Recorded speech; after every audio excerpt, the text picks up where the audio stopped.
बिस्मिल्लाहिर्रहमानिर्रहीम।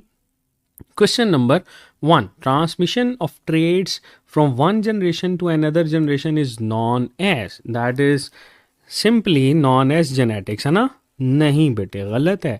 जेनेटिक्स तो किसी भी जीन और जीन के फंक्शन को डील करेगा। दैट इज जीनोम नहीं, क्योंकि जीनोम जो है ये किसी भी एक इंडिविजुअल के सारे जेनेटिक मटेरियल को बोलते हैं। That is known as gene नहीं, क्यों? क्योंकि जीन जो है ये बेसिक यूनिट ऑफ इनहेरिटेंस है। तो फिर आपके पास आंसर होगा ऑप्शन डी, इनहेरिटेंस। ठीक है जी। नेक्स्ट है, which statement is true for gene? Gene के लिए कौन सी स्टेटमेंट दुरुस्त है, सही मानी जाती है? बेसिक यूनिट ऑफ इनहेरिटेंस बिल्कुल सही है। Sequence of nucleotides which control sequence of amino acids बिल्कुल सही है। Segment of DNA which form a specific protein बिल्कुल सही है। लिहाजा आंसर हमारे पास होगा ऑप्शन डी।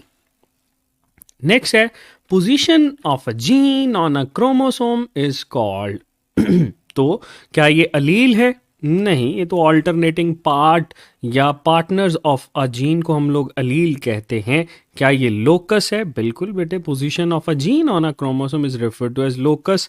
ना ये जीन है ना ये जीनोम है। Next, if we both alleles are same then this will be referred to as, चलो अगर दोनों अलील एक जैसे हैं तो तब ये हमारे पास क्या कहलाएगा? Either it will be going to homozygous और हेटेरोजाइगस। अच्छा, ये तो फिनोटाइप तो नहीं होगा ना, फिनोटाइप एक्सप्रेशन है। अच्छा, अब जीनोटाइप बेसिकली आपके पास जेनेटिक कॉम्बिनेशन को कहते हैं, लेकिन यहाँ पर हमारा ये प्रायोरिटी आंसर नहीं है, क्योंकि हम यहाँ पर ये देख रहे हैं कि दोनों अलील्स एक जैसे हैं। तो अगर एक जैसे होंगे तो हम टर्म यूज़ करते हैं होमोजाइगस, अगर डिफरेंट होंगे तो हम यूज़ करते हैं heterozygous. We are going with the answer option A. Next one is, particular array of chromosomes is known as, क्या कहते हैं? क्या ये हमारे पास कैरियोटाइप है, फिनोटाइप है, या हमारे पास जीनोटाइप है, या ऑल आर करेक्ट? सो बहुत सिंपल सा है। पर्टिकुलर एरे ऑफ क्रोमोसोम जो होता है ना स्टूडेंट्स, ये हमारे पास कैरियोटाइप कहलाता है। फिनोटाइप एक्सप्रेशन है, ये तो नहीं होगा। जीनोटाइप कॉम्बिनेशन है, ये भी नहीं होगा। तो लिहाजा डी की ऑप्शन वैसे ही इवेल्युएट हो जाएगी। ठीक है, karyotype, particular array of chromosome.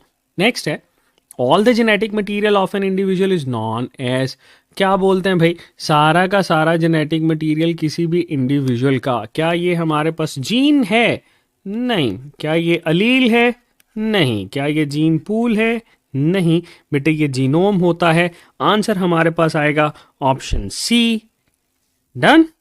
चलो जी, ये थे हमारे पास क्वेश्चन इसकी बेसिक टर्म में से।